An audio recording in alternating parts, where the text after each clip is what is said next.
Greetings and welcome back to another episode of The Greatest Show in the Galaxy, the show where I, the curator, discuss my personal favorite show of all time, personal favorite franchise of all time, Doctor Who. We have another week where we discuss the alien races and species of Doctor Who, and much like last week, I am not alone. I have a very special guest. There we go, I even got myself a nice background. Now, this guest is a person I'm very, very much excited to have on the show, very much excited to work with this person.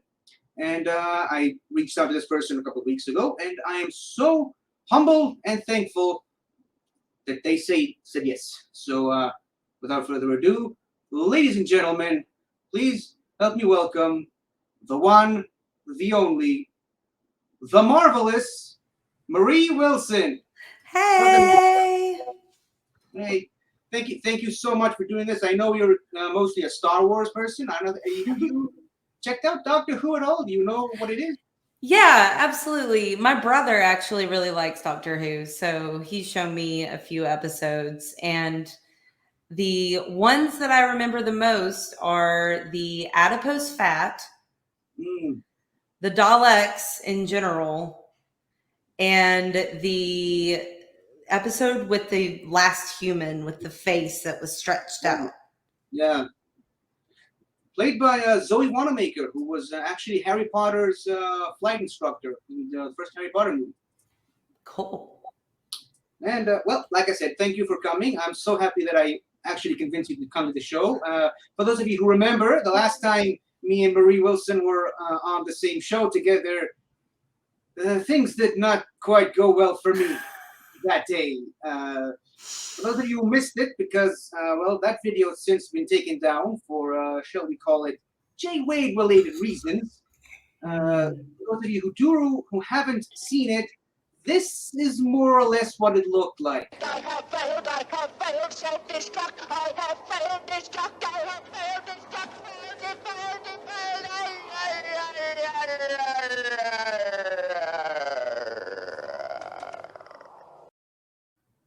Complete mental shutdown. That was my brain that entire day.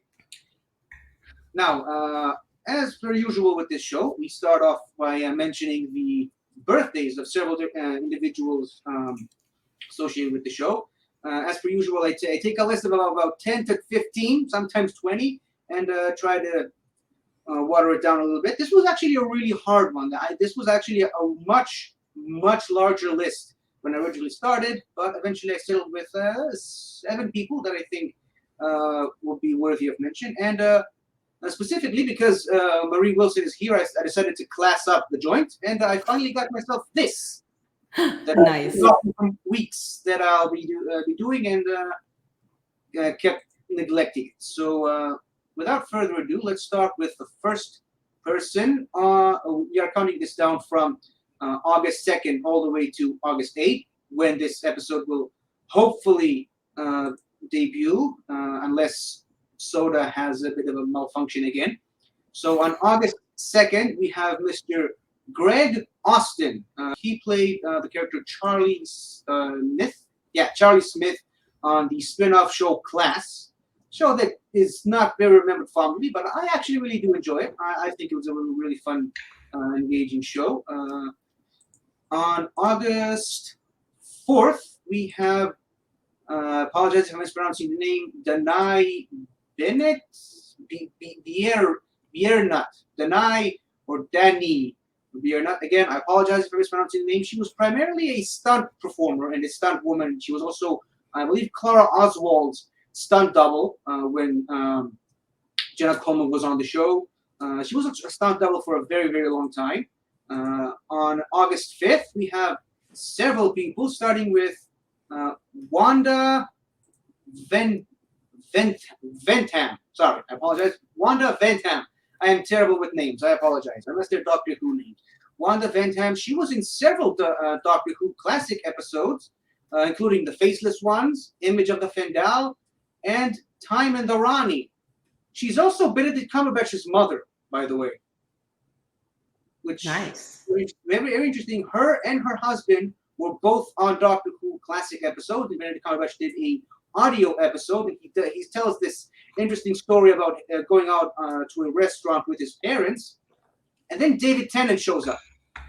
David Tennant is like the biggest Doctor Who fan you'll ever meet, and he immediately recognizes both her and her husband. He's like, "Oh yeah, you were in this in episode," and Benedict Cumberbatch at the time, this was years before Sherlock, so David Tennant and Benedict Cumberbatch had a nice, interesting conversation. So for those of you still holding out hope for a Doctor Who Sherlock crossover, you're welcome.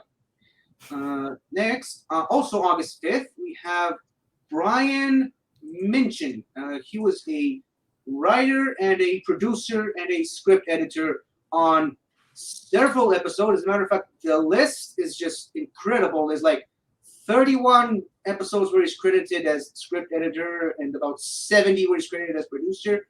Primarily from Torchwood and Sarah Jane Adventures, but also he did a lot of modern episodes of the show as well. Also August 5th, we have Paul Casey. He was primarily a costume man and a movement coordinator, and yes, that's a thing. So, he was a person inside the suit of a lot of monsters, some of which are actually on today's list. As a matter of fact, a lot of the people we were discussing today were members of an entire species, but he played pretty much all the prominent members of that particular species. So, of course, I got to have him for this show. Also, August 7th, this is a surprise, Wayne Knight. He was in 3 episodes of Torchwood, and the much less talked about season Miracle Day. We don't really discuss that season too often, but I mean, he was on it, and of course, he was Newman in Seinfeld, and he was Dennis Nedry in Jurassic Park, and of course, my favorite role he's ever played, Tentor the elephant from Tarzan. So, happy birthday to him! And finally, on August 8th, easily the biggest major name on today's list, the one, the only, the man, the myth, the legend, Terry Nation, the creator of the Daleks. He created the Daleks, and he also wrote a lot of the early era Dalek episodes. He also wrote a couple of other episodes and invented a couple of other Doctor Who aliens, but obviously not quite as iconic as the Daleks themselves. So to the wonderful, lovely list of people who I just mentioned today, thank you all. We quite literally could not do this without you. Now, on to the main event, the topic of today's episode. I said this story last week, but I suppose I can repeat it for Marie. So I listen to a lot of Doctor Who audios at work, as I tend to do. I tend to listen to about 4 or 5 a day. And occasionally they bring in aliens from the classic era of the show. Aliens that have only appeared in 1 episode and were basically forgotten until Big Finish, the company that produces these audios, the biggest one, that is, brings them back, and it actually fleshes out their homeworld a little bit, their lore, their culture, to the point where they go from forgettable one-off villains to actually really memorable species as a whole. I decided to do my best to learn more about these species that only really just showed up once or twice, but were interesting enough to inspire this huge major lore and culture around them. And of course, I also took note, as I mentioned. So, are you ready to talk about our first big major alien from the modern era of Doctor Who? Yes. All right. So, starting us off, of course, I had to go with the first recurring alien race in the modern era of the show, the Raxacoricofallapatorians. Try saying that 5 times fast. Yeah. Okay, get ready. Are you ready for this? I'm ready. Species name Raxacoricofallapatorians. Homeworld Raxacoricofallapatorius. Biological type calcium-based humanoid. Notable members Blonfelfoch Passamir de Slitheen. Coarse cog thick lutiven de slitheen. Leaf apple glyn slitheen bletherine, that's her on the left. Tree lorn acris slitheen bletherine on the right. Erminshrew bletherine, which we don't have a picture because it was in a book. And finally, Gleda Laseuth market jinglethin. So yeah, next time you have to study for a Star Wars trivia match, be thankful these guys aren't in Star Wars. Because even just writing those names down on a notebook was challenging in and of itself. I mean, the Chiss names can be pretty rough, but that may take the cake. Yeah, well, for obvious reasons, the only Chiss name I remember and can pronounce is Maithron Nyong'o, and I'm pretty sure I butchered that pronunciation as well. Maithron. Well, I got Maithron right. Yes. Can you help me with the other part of the name? Wait, Mithron Nuordu. God, I can't even do it. Mithron Nuordu. Yeah. Or just, Grand Admiral Thrawn. Yeah. Obviously, no one calls everybody by their full name anymore. Okay, so first appear. Oh, they're still on the title card. First appearance: Aliens of London. They are originally created by the showrunner and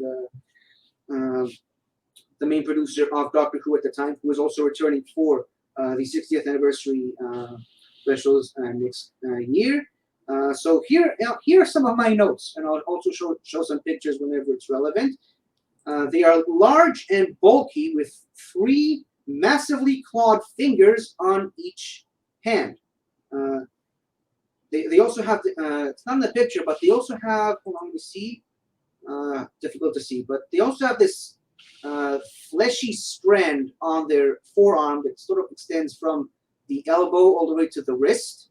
And all of them, again, hard to see in any of these pictures, but they also have this bony spike on their lower back, right above the butthole, because these aliens are always constantly naked, which we will get to in a bit. But they have these side blinking eyes, black eyes, side blinking. With the instead of us having eyelids that go up and down, they have it on the side. And because I'm terrible at explaining things, I also prepared a clip. Here we go. We are the Slitheen. You see that? They're Yes. really, really fast, but enough to see. I think an alien from the movie adaptation of The Sound of Thunder also did that. I think. Can't remember if it came out earlier ahead of the show or not. They hatch from these eggs with tendrils on them, and I also have a picture for that. This is what a Slitheen egg looks like.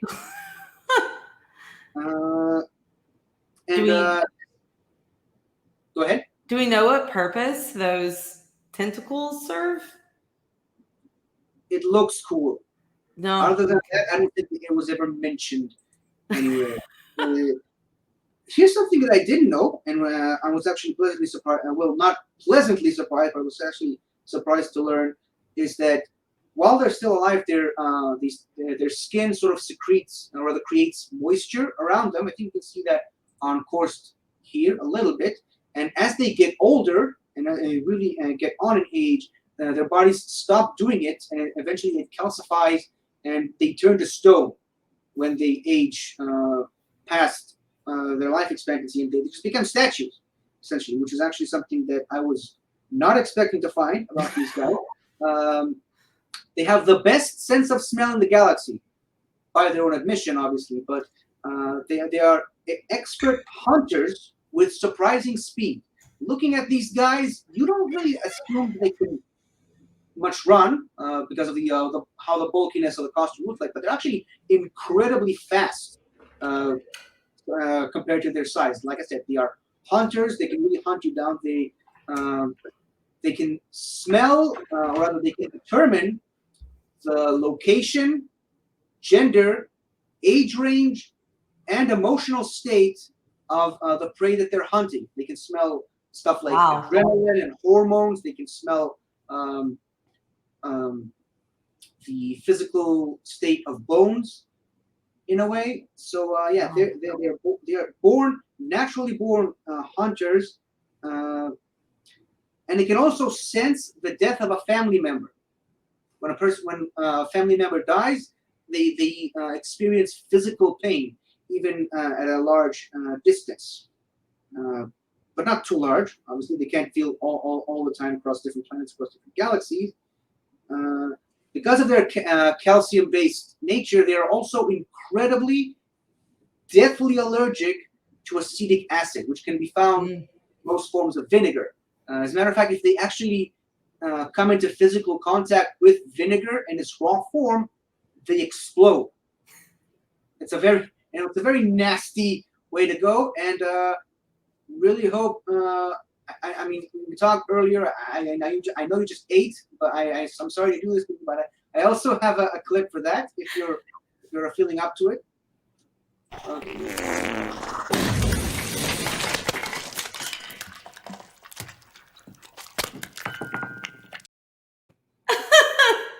That's awesome. Like I said, horrible way to go. Yeah. Now, technologically wise, they are very, very intelligent, very technologically adept. I sometimes try to compare them to the Wookiees. The Wookiees, you don't assume they have much technological prowess, but if you actually go to Kashyyyk, they're actually really, really intelligent, very, very technologically adept. The devices around their necks are called, hold on, lots of images to go over. The devices around their necks, you can see it better here, are called compression fields. So for the most part, they are very peaceful farmers and only really hunt occasionally for sport. They only hunt the native wildlife. However, one of the biggest families on the planet, the family Slovene, which can be easily identified with the green skin tone, they're essentially a family of criminals.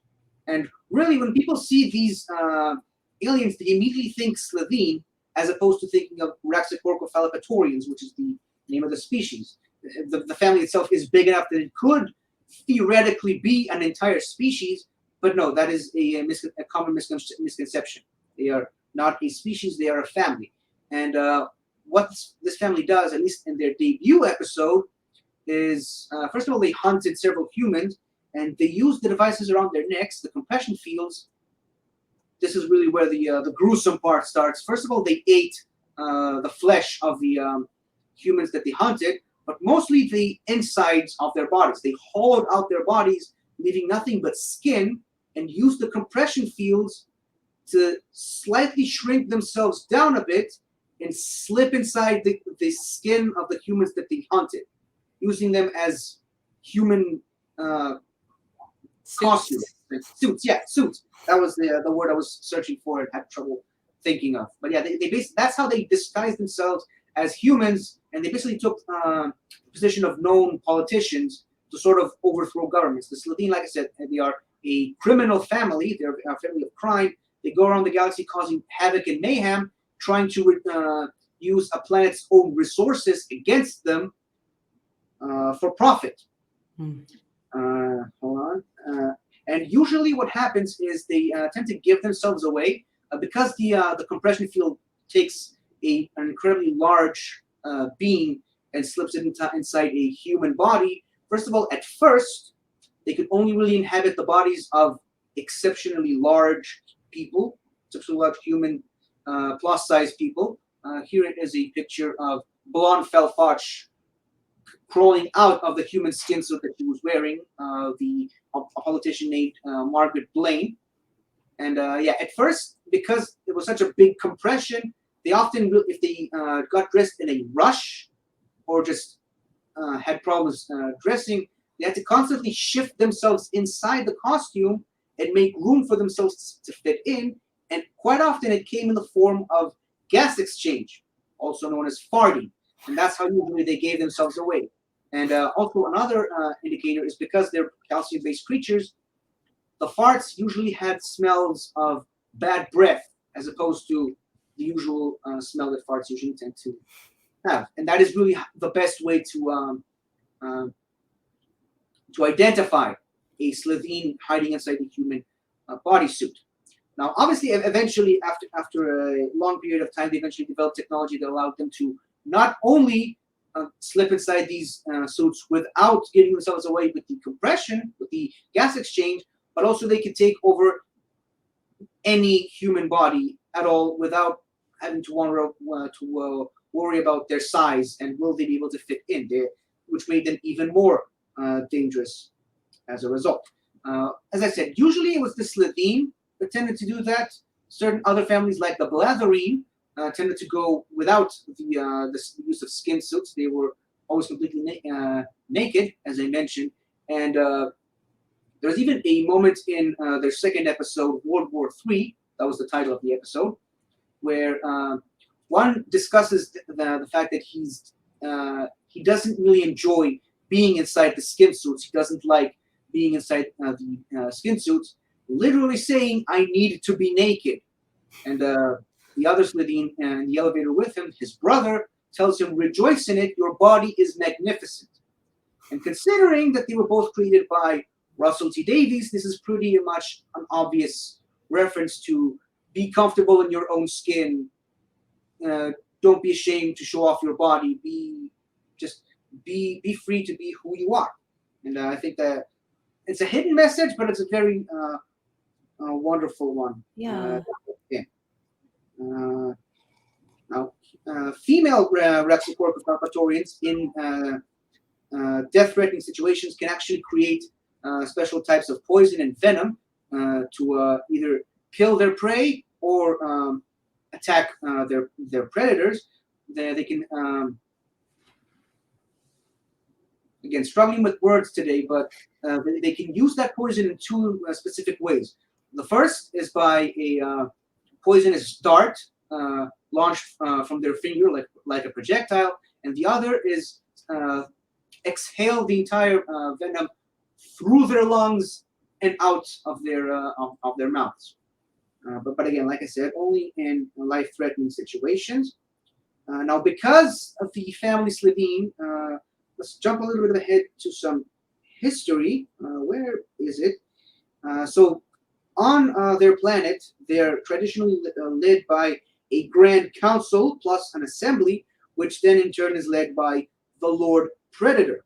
Even though they are mostly peaceful, a criminal sect of Slitheen bribed their way into government and overthrew the Lord Predator and became the rulers of the planet and effectively ruined the good name of the planet. It's a very respectable planet, Raxacoricofallapatorius, among the Raxus Alliance, an alliance of 4 planets that primarily includes Raxacoricofallapatorius, Clum, Clix, and Raxacoricofallapatorius. Sorry. After being eventually overthrown by some of the other ruling families, the Slitheen were tried and found guilty and sentenced to execution with no hope of appeal, no chance of appeal. As soon as a member of the Slitheen family were to land back on the surface of the planet, they were to be immediately executed. And the execution was carried out by preparing a large cauldron of acetic acid, and the Slitheen would then be lowered into the cauldron of acetic acid, and the specific acidity of the acid was very carefully measured to make sure that it peels the skin off the body, letting the internal organs fall into the cauldron as they become soup while they were still alive and still screaming. It's the most gruesome forms of execution I've ever seen. Wow. We don't actually get to see that on the show itself. I think that's really about it. I talked about all there is to talk about. Now here's like a bonus that I felt was really interesting to mention. Here are some of the main Slitheen families I did it myself. I apologize. The main Raxacoricofallapatorian families: Slitheen, Blatherine, Slaverine, Chaosine, Liliene, Racatine, Chippine, Fitterine, Hanazine, Glizine, Hostracine, and Araline. And a couple of mixed families, the Sladine Blatherine and Hanazine Blatherine. These two characters right here, Leaf and Tree, are members of the Sladine Blatherine family, which, as you can see, they have slightly different skin color. They are primarily have greenish hue to their skin. Most Brachiocorpus the Sladine family traditionally have to be yellowish green, while the Blatherine are more orangish red. But leaf and green, because they are also part Sladine, they have these yellowish claws and tusks on their bodies. And the Jinglathine are this sort of bluish green hue shade of color. So I thought it was pretty interesting that every family member of the Brachiocorpus has a different skin color. So Yeah. now that we're done with that, should we move on to the next species that I have on the list today? Well, there were a couple things I wanted to connect. Yeah, sorry, I apologize. I brought you here to talk about that, and I did most of the talking. I'm so sorry. So, Jawas, part of the Jawa language is scent. So part of when they communicate has to do with the smells. So that was interesting. And then the colors, the families being you had the green and then you had the more orangey. Well, the Nikto have the Kajainsa Nikto, the Kadasa Nikto, and the Aralsa Nikto. The what? Klatu Varada Nikto. It's from Evil Dead. Oh, sorry. Yeah. I've only seen that once. But yeah, so they have the different types of the Nikto as well. Yeah, and thank you for reminding me. Something I completely forgot is that the sort of the levels of hierarchy can be seen in their family name. So basically meaning the longer the family name, the further they are from being the prime of the family. That's why I have on my list, again, not able to show it because there's no images of him, but Ermenshru Blatherine is like the head of the Blatherine family in the far future. And as further away they get from the prime of the family, their surname gets longer and longer. There's Day Sladine, and there's Slam Sladine, Fen Sladine, all kinds of variations in the family name. Actually, I believe that was the last factor that the doctor in the episode in question needed to identify their place of origin, because I believe sort of culminated all the facts that they knew about the Sladine at the time to identify their place of origin. And really the final detail they needed was the hyphenated surname. And that's what eventually gave them away. So, that's cool. On to another one of my favorites from the modern era of Doctor Who, the Ood. Ooh. Ooh. These look familiar. I believe they're actually on the background. Hold on. Yeah, there's one right. You can see right here a little bit on the bottom of the screen. But yeah, we went from one of the longest names in Doctor Who to one of the shortest names for species, the Ood. Here's my title card. Species, Ood. Homeworld, the Ood sphere. Biological type, cephalopod-faced humanoid, which I think is a little bit of a stretch, a little bit insulting, but that's what the wiki says, so that's the rules I'm going with. Now, notable members, Ood Sigma, the elder of the Ood, nephew, the Pond family Ood, Tekteyun's Ood, and of course, Brian. Brian the Ood. The butler-like exterior fool you. He's actually an assassin. An Ood assassin, which is one. If you know the Ood, it's one of the funniest ideas, an Ood assassin. But yeah, first appearance, The Impossible Planet, and I also wrote in closed captions TARDISode 8. TARDISode is basically, it's in the very, very, very early days of internet on mobile phones, way, way before a smartphone, even before flip phones. They had these Nokias? Nokias. The pseudo internet on the Nokia phone. If you connect it to the internet, then go to the Doctor Who website on your phone. You can download these sort of minute-long clips that were sort of like prequels to the episode that's coming up next. It was only available in the week before the episode aired.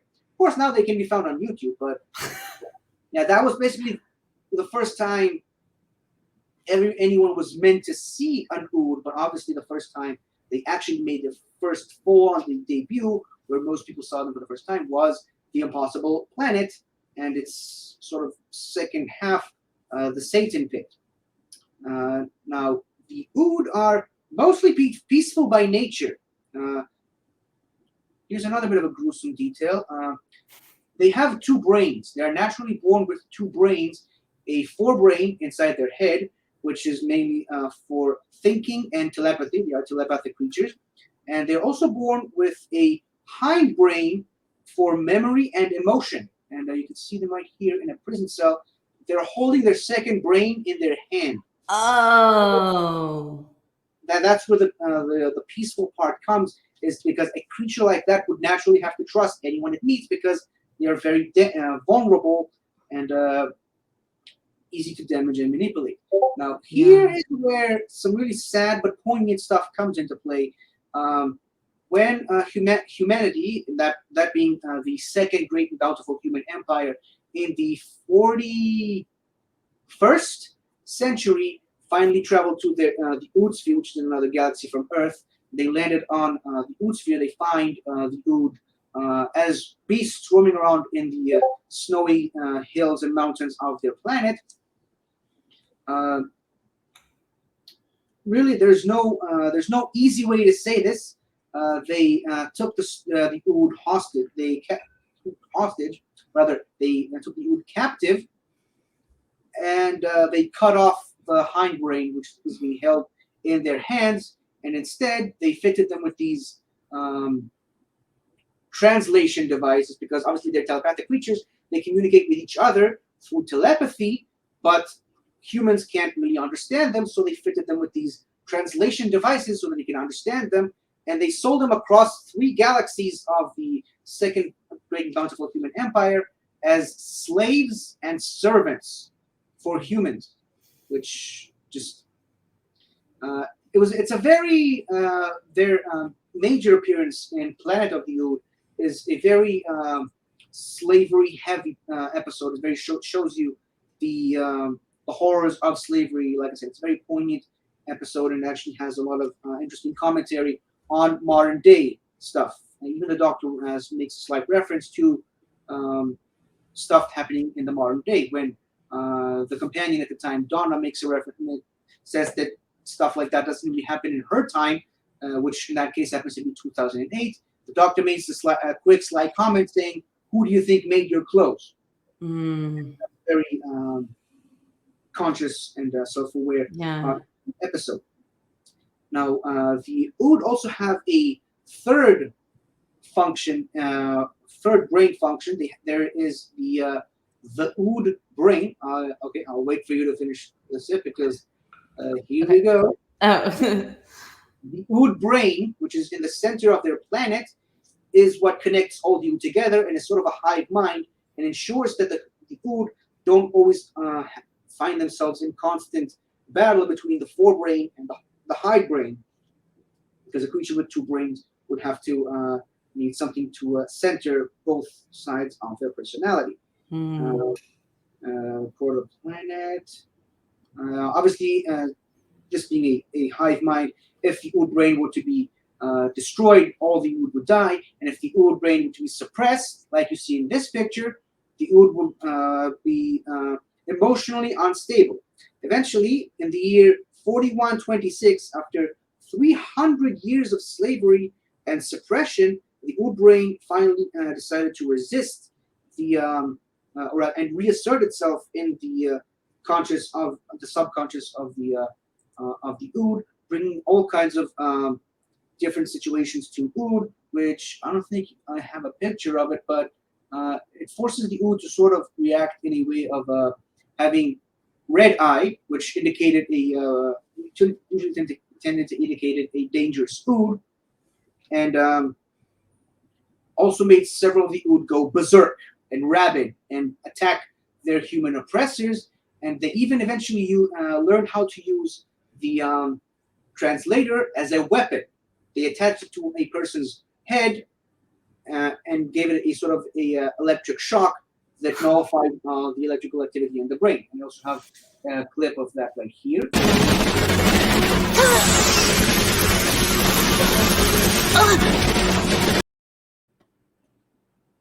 And just the imagery of the slave using the unnatural manufactured leash, as it were, to attack its own oppressor, I think it's very poignant. It sort of reminds me of slave Leia literally using the chains of her slavery, of her bondage, to strangle Jabba the Hutt, who is her slaver and oppressor. So there's lots of interesting, poignant stuff there. Now, eventually, here is where some good stuff started happening for the Ood. Like I said, in the year 4126, after 300 years of slavery, the current head of Ood operations, the company that distributes Ood across the 3 galaxies, whose main Ood servant was the aforementioned Ood Sigma. That was the extent of the Ood brain, culminating in patience and intelligence and mercy, all in Ood Sigma. The CEO of the company, Kleinman Helpen, was suffering from hair loss, and he ordered his Ood servant to keep bringing him this hair tonic that he used to drink, and what he thought would eventually help him grow his hair back. What he didn't know is that Ood Sigma actually laced the tonic with Ood grafts suspended in a chemical compound, which was the tonic, which was eventually what led to this. And there's no audio on this one because it's a very heavily edited clip. And this is basically what happened. He eventually ended up peeling off his own skin and flesh until he eventually became an Ood himself. And you see in just a second. Here we go. There's the brain. And just, again, the slaver became one of the slaves, and because they're so peaceful and merciful, they didn't kill him. They cared for him, and they tended to him like he was one of their own. Now, even though there's no mistaking it, these guys look pretty scary and intimidating, right? Yeah. Especially when you have the red eye. And in their debut episode, they were not only possessed by any old entity, they were literally possessed by the devil. Oh, everything okay? Yeah, I just said it down wrong. I was afraid it fell down and broke. Yeah, No, they were it's all literally possessed by the devil himself, which made them even more menacing. But actually, Silas Carson, the person who voices all of these Oods, he gives them sort of the most calm and soothing and friendly and welcoming voice you'll ever hear. Here's what the Oods generally sound like. And the mind of the Ood is troubled. Why? What's happened? Every night, Doctor. Every night we have bad dreams. So to combine such a loving and caring voice with such an intimidating looking creature, I think is a very interesting balance. So after hearing the horrors of slavery portrayed on Doctor Who, do you have anything to add? Yeah. So obviously, appearance-wise, they look like Quarren. So the squid face. But the funny thing is, Quarren are very difficult and try like cause all sorts of problems during the Clone Wars. And so it's like the exact opposite, like more aggressive. So they're not peaceful at all. The Mon Calamari would be the peaceful ones. Yeah. So then the whole slavery theme, the Twi'leks being consistently slaves. And one example, a recent example of a Twi'lek who kind of stood up and got out and tried to avoid the whole slavery thing is Lorna D in the New High Republic bit. So I'm familiar with the name. I don't think I read all. I think I read.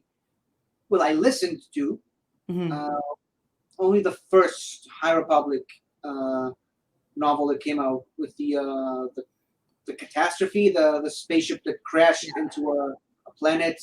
And by the way, speaking of which, I wanted to ask you this for a while, but we never got a chance to talk face to face, virtual face. Speaking of the High Republic, is it pronounced the Nile or the Nihil? That's a great question. I know because when I listen, Nihil, and I heard people like you and Alex Damon say Nile, and so and I think even Christian Harloff at one point. So I was like, is it Nile or Nihil? Like, well, I mean, I don't know. I think Nile makes more sense. But the pronunciation in the Lorna D audiobook was Nihil. So the audiobooks are pronouncing it one way, but I feel like in interviews they've said Nile. Okay. So if the creators are saying Nile, then I'm assuming that's right. Yeah, and speaking of the Quarren, yeah, even when you see him on The Mandalorian, they seem to be less favorable than the Mon Calamari. And the Mon Calamari, actually, by the way, the planet, not the species, one of my favorite planets in all of Star Wars. My first exposure to it was in the second pod racing game. We actually get to go to other planets, and just the architecture and how they were able to build cities that were both underwater and above the surface of the water. Our ocean planet was like, it was mind blowing, and I really did enjoy the Mon Calamari arc of the Clone Wars. First of all, we get to see Kit Fisto fight underwater, which is just awesome. I love Kit Fisto. Yeah. I know people really give this guy a hard time, but I actually really enjoyed the Shark General character. I can remember his name. Riff Tamson. Yeah, that about makes sense.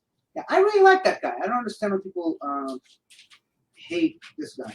Okay, so now on to one of the longer pages on the list of notes I have today. We have another one of my personal favorites, the Jadoon. Whoa. A Jadoon platoon upon the moon. And the title card right here, species Jadoon. Homeworld Jadoonia. Biological type, rhinoform biped. I don't think I've ever heard that description in biological type. But okay. Notable members, Rock Ma, Captain Tybo, Captain Kaibo, and of course, Paul Con Don.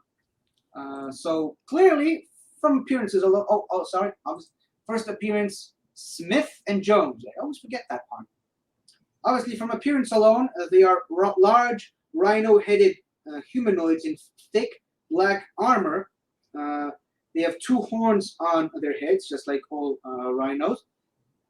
And based on their teeth, this is something interesting that I did not know. Based on their teeth, they appear to be omnivores. Because on closer study of their teeth structure, they seem to have all the teeth that are consistent with both carnivores and herbivores. They have molars, incisors, canines, and again, more names of teeth that you probably know better than me. That was good. I just hear the name dentist and like, nope. I'm with you. I usually have this nonchalant response to pain. Like, yeah, pain is pain. It's momentarily and it goes away. So, yeah, cut off my arm if you need to without using anesthetics. But with anything that comes to teeth, I just can't stand. Yeah, I don't know what it is about them. I'm with you. But yeah, they have huge lungs, or rather a huge lung reserve, allowing them to function in environment with little to no oxygen. A platoon of Jadoom was in their debut episode were literally seen marching across the surface of the moon without having trouble breathing. Of course, they had their helmets on at that moment, but that's kind of not really here nor there. They can survive in no pressure or low pressure atmospheres. They have yellow blood and incredibly tiny brains. It does really fit well with rhinos. There was an episode where this guy called Doria Maldavar, who was sort of like a good Jabba the Hutt type character in the Doctor Who universe, he was paid to extract information from the brain of a Jadoon, but he found it too difficult to attach. So he just took out the brain, put it in this little tiny box, and gave it to his employers. And like, here, you have a go. You just you take care of it as long as I get paid. So yeah, they're mostly not sexually dimorphic, which I'm really glad I actually remembered the how to pronounce that word. They're mostly not sexually dimorphic, meaning that they pretty much look the same, look and sound the same. Obviously, all the main Jadoon, in particular the Captain Jadoon, which was seen in the image that I used for the title card, this Jadoon, as well as Captain Tybo and Paul Condon, were both physically portrayed by the same person, Paul Casey, which I mentioned earlier. And they also all sound the same. They're all voiced by Nicholas Briggs, who does the voice for most aliens in Doctor Who. The only major difference is, and again, this is kind of a stretch based on only one example that we've seen so far, but female Jadoon have these tufts of hair on the top of their heads, while the males appear to be bald. But again, that's just one example, and it's a fairly recent episode. So the wiki says that it's a fact. I see it as a bit of a stretch. Yeah. Blah, blah, blah. They are ridiculously single-minded in their dedication to the law. They like real-world rhinos. Obviously, they're once a rhino sets his mind to something, Gotcha. it's very, very difficult to change their mind about Yeah. anything. Now, here's the interesting part. They are a mercenary police force for hire. They're not generally thought of as a police force. They're a mercenary police. You need someone to police a section of the galaxy, you hire the Jadoon because they're very, very effective. That's really their main focus, and all these distractions are really getting on my nerves right now. But like I said, they are ridiculously single-minded in their dedication to the law. They always prefer killing lawbreakers rather than arresting them because it's cheaper. And I'm literally quoting the wiki at the moment. They obey all laws and signs of whatever planet they happen to land on. Signs like no entry, one way, authorized personnel only, etc. And once again, I also have another clip for that. Where is it? Can't you go any faster? Speed limit 30 miles an hour. What is it with you? Don't they get Starsky and Hutch repeats in Jadoon Land? It is law. It's a police car. You can turn on the blues and twos. Undercover operation. Yeah, even when chasing a prisoner, or rather an escaped convict, they obey the laws of the rules of the road.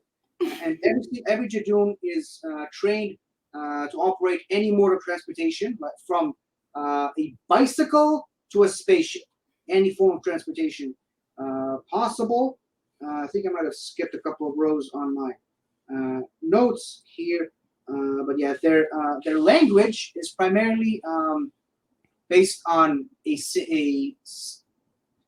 words with one single syllable that usually ends on a vowel of O. So O, lo, jo, go, zo. Or I'll let my fellow Jadoon say it for me. Bosco, photo, no crow, blow, cold, show, roll. And what's interesting about the Jadoon language is it's one of the very few languages that does not translate. The TARDIS obviously has this sort of telepathic field that automatically gets in people's brains and translates every alien language into a language that the person is familiar with, which is how they explain away how every single alien in the universe speaks English for some reason. But for some reason, the Jadoon language does not translate. Now, there's a bit of a Mandela effect there, because I'm pretty sure that I read or saw somewhere that the reason Jadoon language doesn't translate is because they're so incredibly dumb that even the TARDIS doesn't recognize their language as an official language. However, that is not on the wiki, and I cannot for the life of me remember where I saw that. So for now, let's just consider it as headcanon. So when they land on a particular planet that they were hired to police, what they normally do is they find one of the local individuals, and they use this sort of black laser gun scanner to scan the person's vocals, and then they insert it into a slot on their chest, which is connected to every single helmet in a particular squad, that assimilates the language and translates it to all Jadoon, allowing them to speak the language of the local planet. And here's the clip. Please don't hurt me. I was just trying to help. I'm sorry. Don't hurt me. Please don't hurt me. Please don't hurt me. I was just trying to help. I'm sorry. Don't hurt me. Please don't hurt me. Language assimilated. Designation Earth English. Now, normally, what a Jadoon would do in a investigation situation is they identify the dominant species of the planet that they land on. They do this with a sort of flashlight-looking scanner that identifies the species of the person, and then they just mark that person as being checked. They never check a single person twice, because, like I said, very single-minded, very one-direction type beings. And sometimes this flashlight marking can be a sort of a marker of an X, and sometimes it's a stamp. Here's the continuation of the clip from earlier. It will be catalogued. Category human.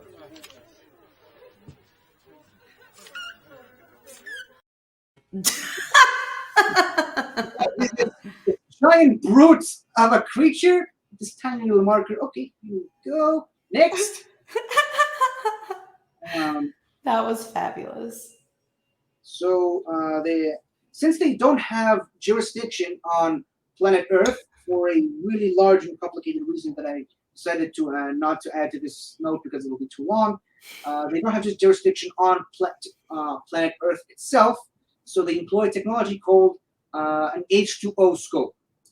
An H2O scoop, which is basically, it comes in the form of large rain clouds in a targeted area, in which case in that particular episode it was a hospital. So a large storm cloud appeared in front of a single hospital, only raining down on that hospital. And after a few minutes of that, the rain literally flew up back into the clouds and then took the entire hospital from the ground and brought it to the moon, which is considered neutral territory for planet Earth that the Jadoon can actually operate on, which is why they were walking without the use of oxygen. And obviously they encased the entire hospital with an atmospheric shell to prevent the people, the suspects inside from perishing.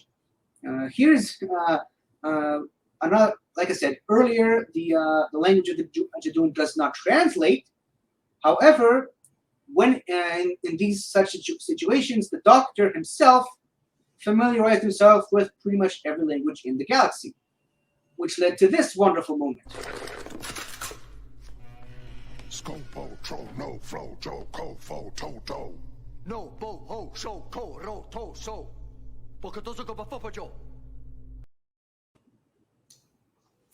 So yeah, That's awesome. awesome. Speaking Jadun is one of the funniest things ever. Assaulting a Jadun officer on duty is considered an act of aggression and is dealt with immediate execution.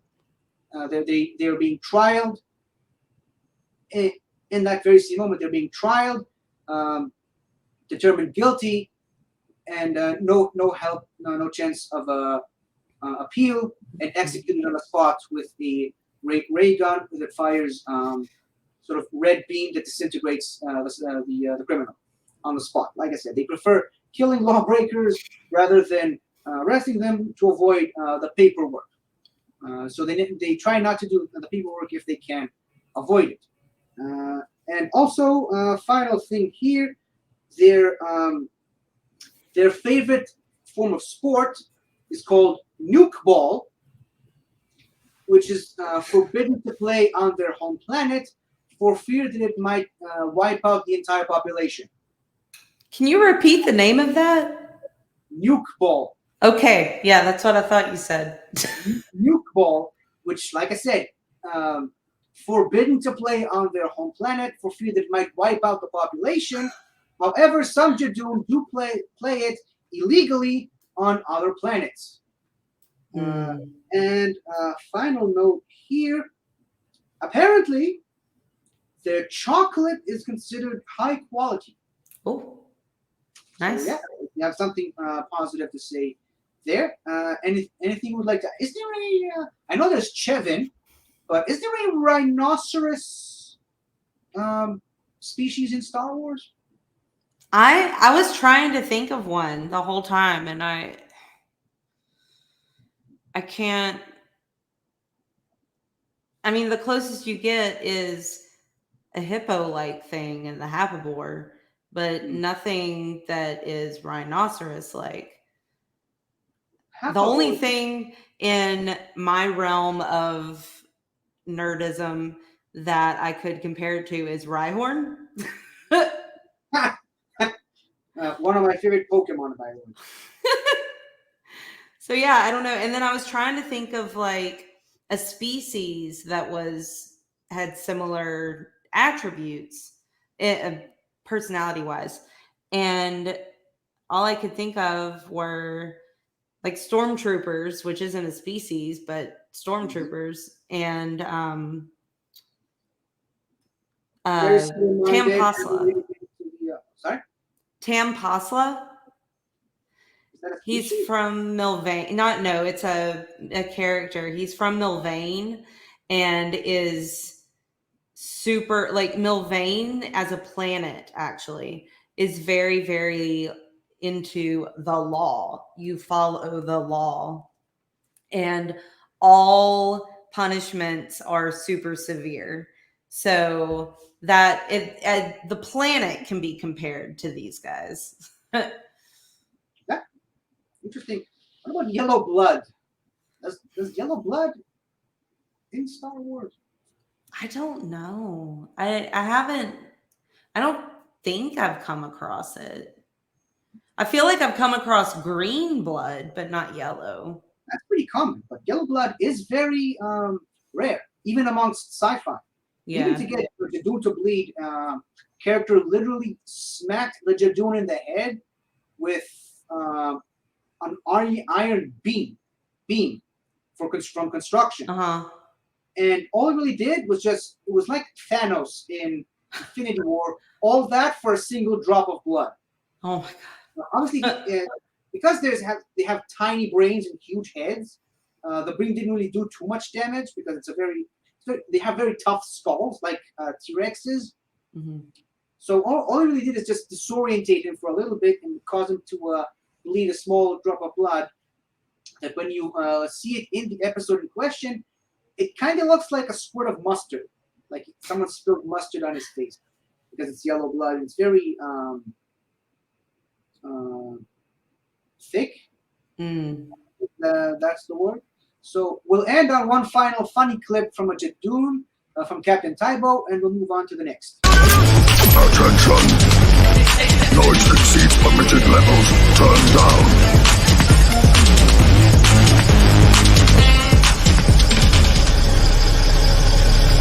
Have a nice day. That was great. Always obey the laws of not playing loud music in large populated areas. Now, moving on to one of the dumbest ideas for an alien race in Doctor Who, and because it's so stupid, I love it. The Tavolians. Only really seeing that guy in the center, but there's a pretty clear shot of his face. So yeah, species Tavolians, homeworld Tivoli, biological type humanoids. Notable members Gibbous, Alvar Prentice, and Timbo Phoebes, which because it's an audio episode, there is no image for him. First appearance, the God Complex. So, mole/gopher-like humanoids, easily dislikable due to their cowardice and constant desire and need to be conquered and subjugated. One of the oldest species in the galaxy, their homeworld was conquered so many times that they built their whole existence around being conquered and subjugated by any passing by alien race that came across their planet. They wrote anthems and built cities to suit whomever took over their planet next. I believe their national anthem, the name of their national anthem is "For the Glory of," insert name here. Wow. Where was I? Okay, no, that's going into history. So basically, it's a race whose whole purpose is to be conquered by other people, which, like I said, is both stupid and brilliant. I love that they made a specific race for that. Sometime before the 1969, they were conquered by the Dominators, and by the mid-20th century, they were invaded by the Fisher King and his armies, who ruled over them for 10 glorious, by their own admission, 10 glorious years before being overthrown by the Arcatinians, which is just funny in and of itself because the Arcatinians are among the most peaceful races in Doctor Who ever. They're a race of songwriters and poets. So at first, the Arcatinians tried to liberate them. However, instead, the Tavolians chose to enslave themselves in protest and pretended to be oppressed until the Arcatinians eventually got annoyed by that, and then they oppressed them like they had originally wanted. So, when in Rome, oppress the local population.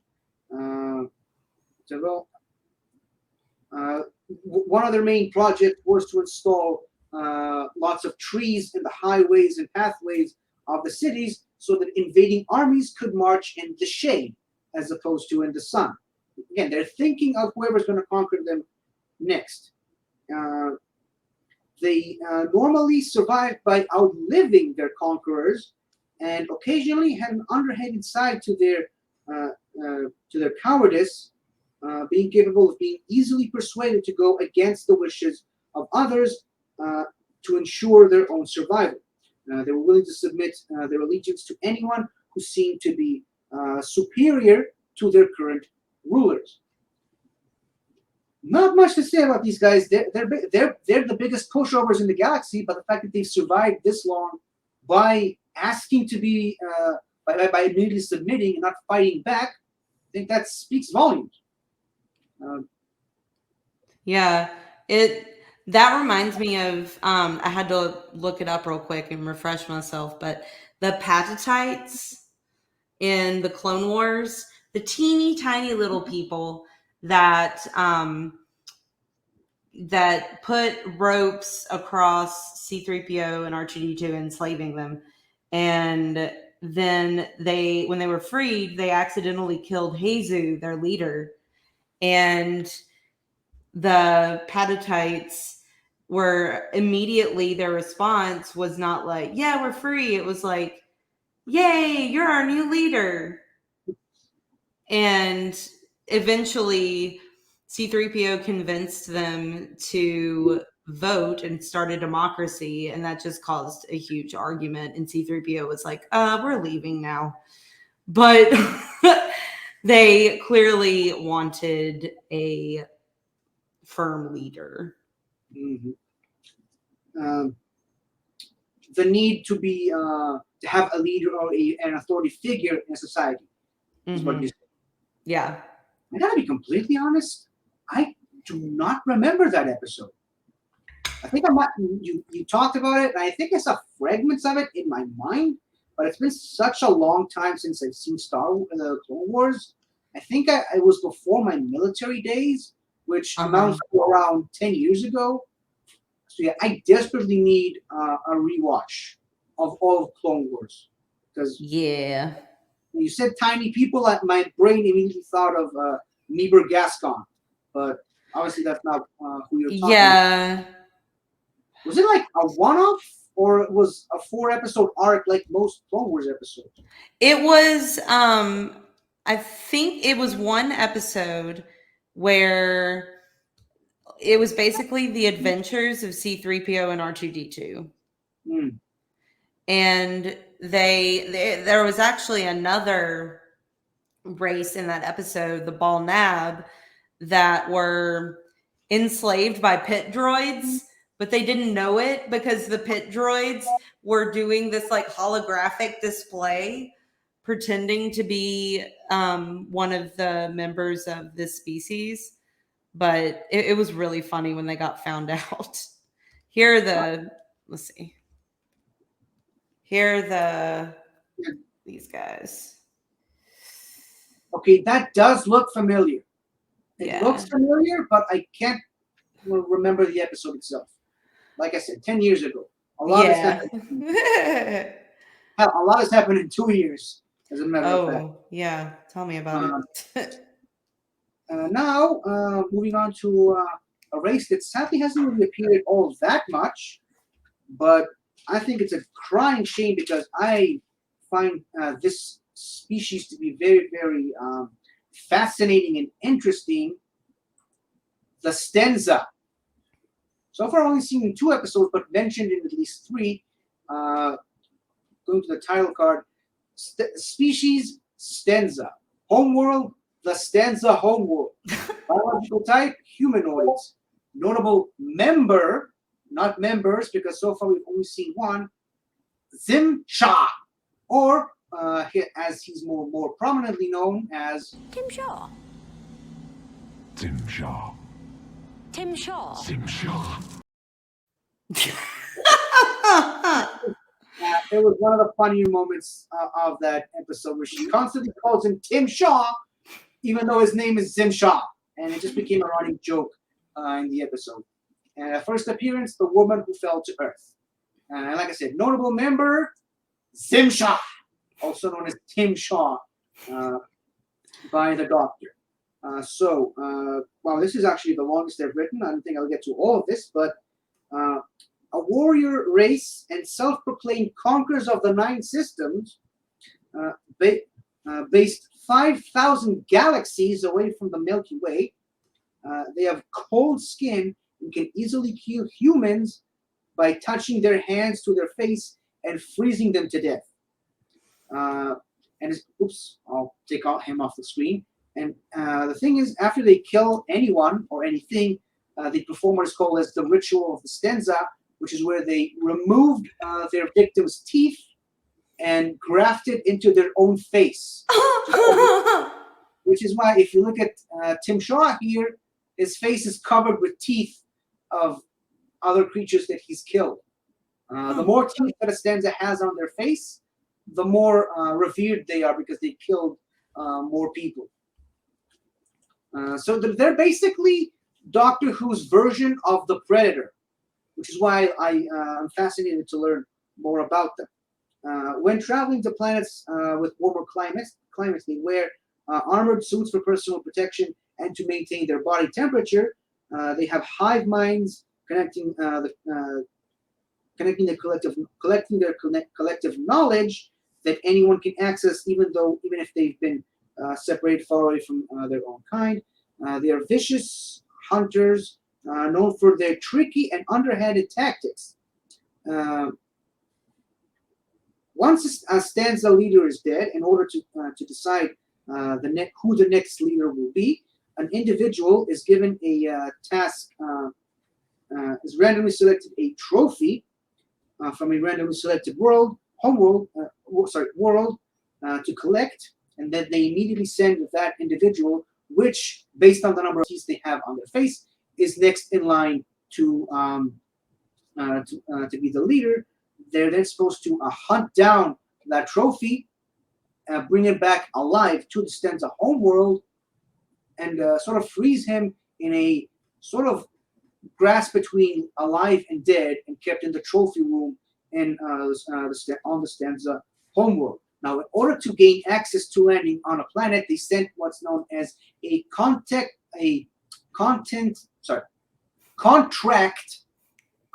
of consent, which is usually sent in a language that the local population can't translate or identify.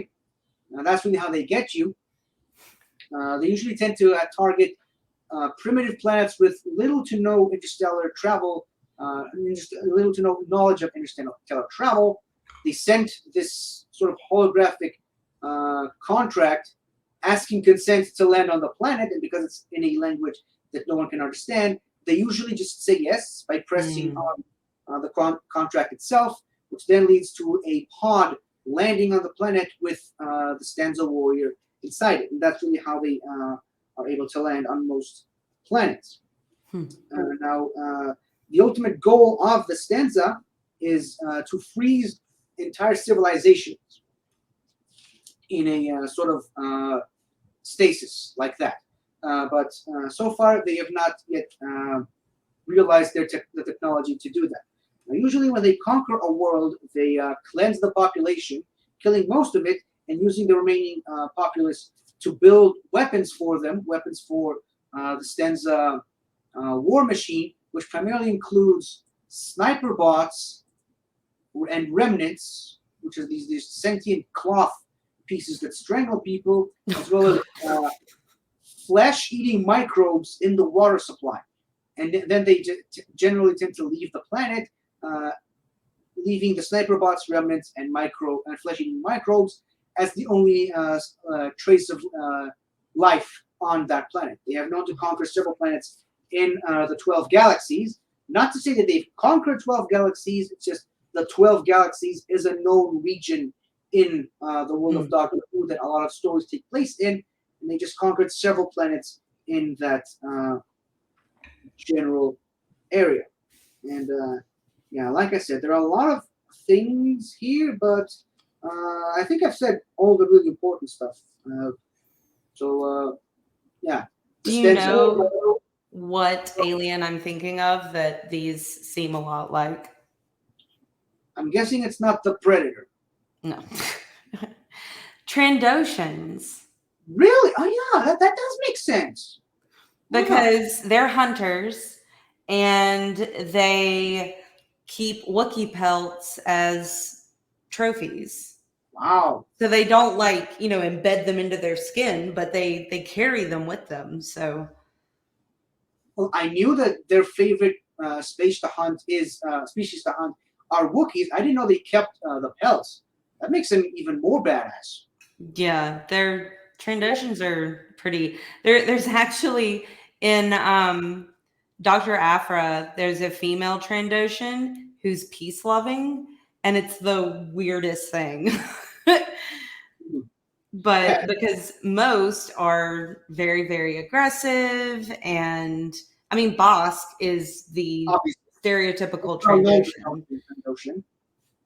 Was there ever a Jedi Trandoshan, by the way? Ever a what? A Jedi Trandoshan. Yeah, Skier in the High Republic. I think he's on a cover of a book, isn't he? Or a comic? He may be. Yeah, he's in the High Republic. His body gets half taken over by the Dringir, so for a big part of it, his whole arm is a tree branch. Ooh, it's crazy. It was like Finn from Adventure Time. Did you ever watch Adventure Time? I've seen some episodes. So there's this storyline where he buys a sword that's basically it's a blade of grass that's also a sword, and it can easily be drawn and drawn back into his hand. It's sort of attached to his hand, and you just switch it into a sword and switch it back into just being part of his hand at will, until later it's discovered that it's possessing his hand, and it's a removable part of his body now. He can't remove it. And then, obviously, there's a much larger storyline. He ends up losing his hand and being having a mechanical arm for a bit before it gets healed at some point. Then the sword becomes sentient and becomes like a doppelganger of him called Fern. It's a crazy show. It's like it's one of the smartest animated shows I've ever seen, Clone Wars included. Sorry for Clone Wars fans, but it's a brilliant show. Highly recommend it. Cool. And now we move on to the final species on the list, and coincidentally the most recent species introduced in Doctor Who. We have the Scythera. Oh goodness. Very hard to see these guys in this picture, but in this title card right here, we have species Scythera, homeworld unknown, biological type, arachnids with some humanoid exceptions. There's a reason why I said some humanoid exceptions, because there are several members of the species that appear to be humanoid. Hold on, give me a second.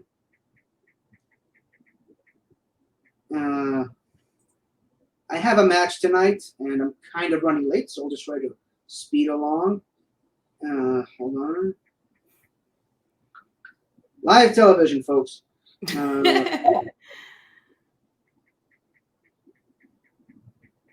Those things are scary looking.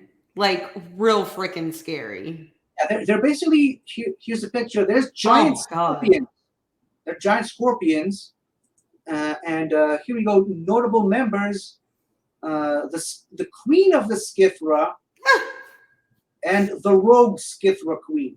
The only two humanoid members.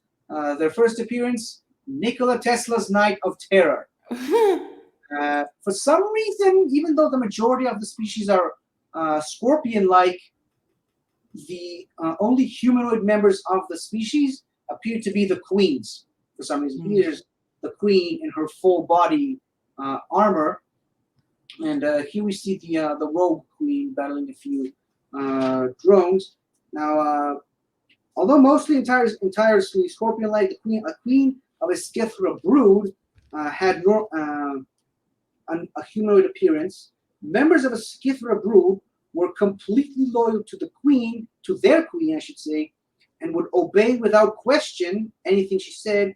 However, Scythera drones could sense when they were given orders from a queen of a different brood and were compelled to not to obey.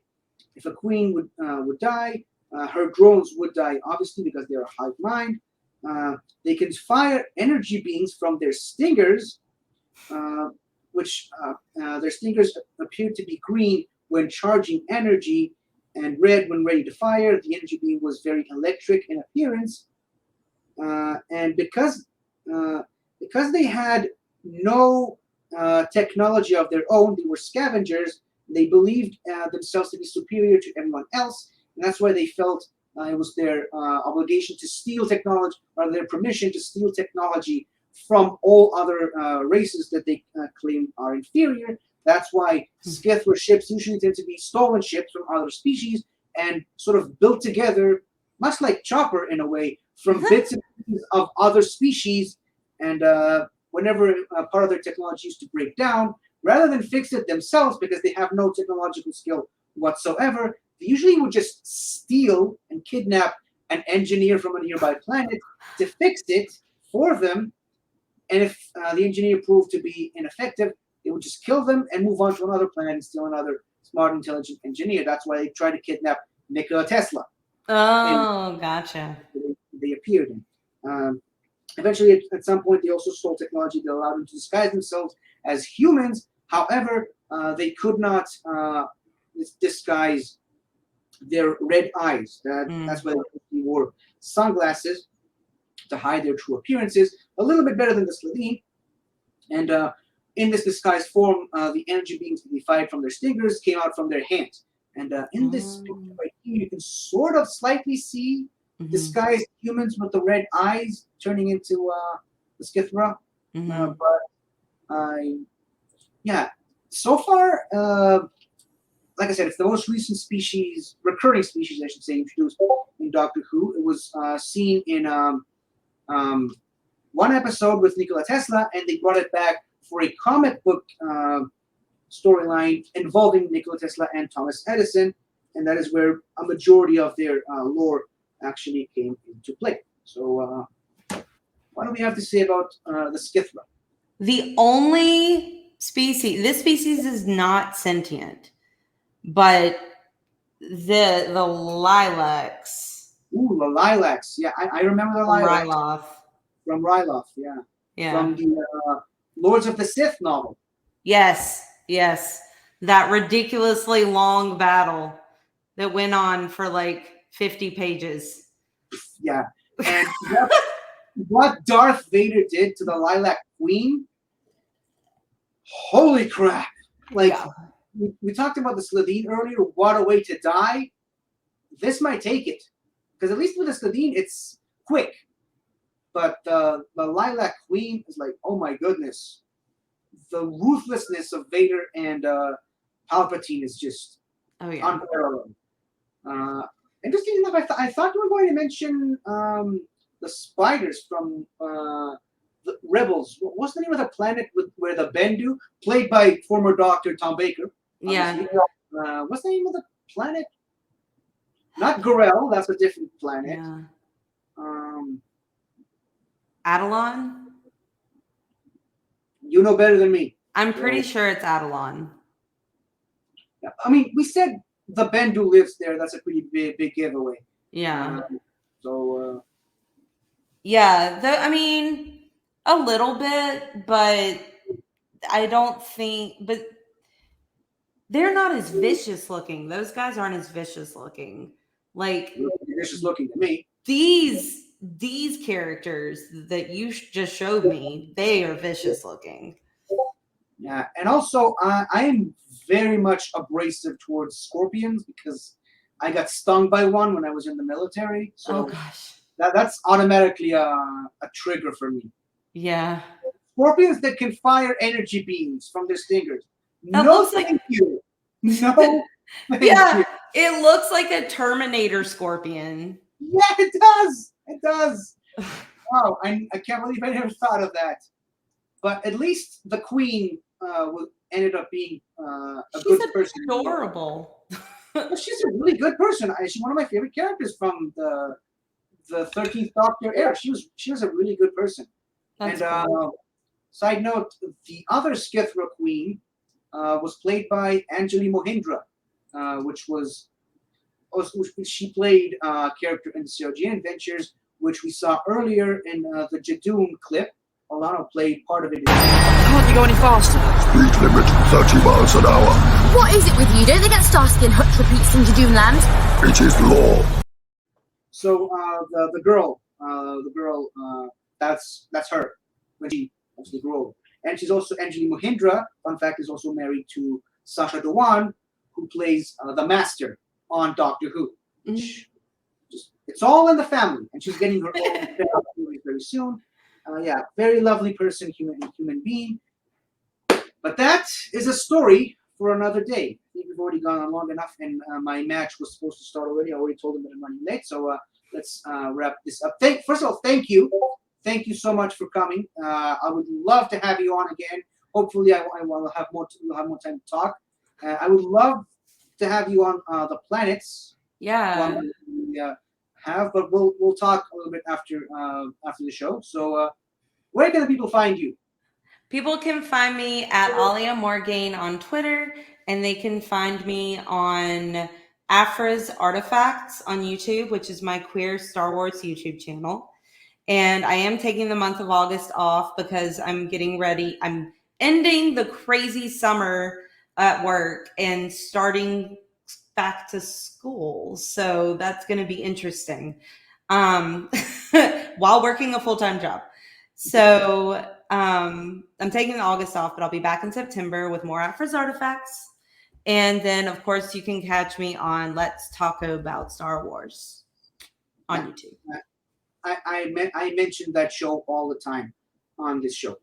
And you can also find me every Monday on The Greatest Show in the Galaxy, this show where I talk about the greatest show in the galaxy, Doctor Who. I'm also on every Saturday on Northern Countdown with my good friends Soda and Ben. I also have my own YouTube channel called 50 Shades of Geek. Soda can also be found on this channel on The Squared Slice, where he talks about wrestling. We also have a show called Have You Seen This? With Daniel, Snark, and Dave, where they talk about what I like to call lesser television that's not Doctor Who. And also Soda has his own show, wrestling show called The Blokes of Wrestling on the LGR network. Ben, who I also mentioned, has his own YouTube channel called Multiverse of Geekdom, where he does all kinds of fun stuff over there. And him and Soda also have their own show called Rewind the Tape, where they just pick a movie out of a random schmodown wheel and just talk about it for a bit. So with that, I believe that's it. Thank you all for watching, and Thank you. Another time. And thank you, Marie, for coming. Thank you so much. I had a great time. Me too. Bye-bye.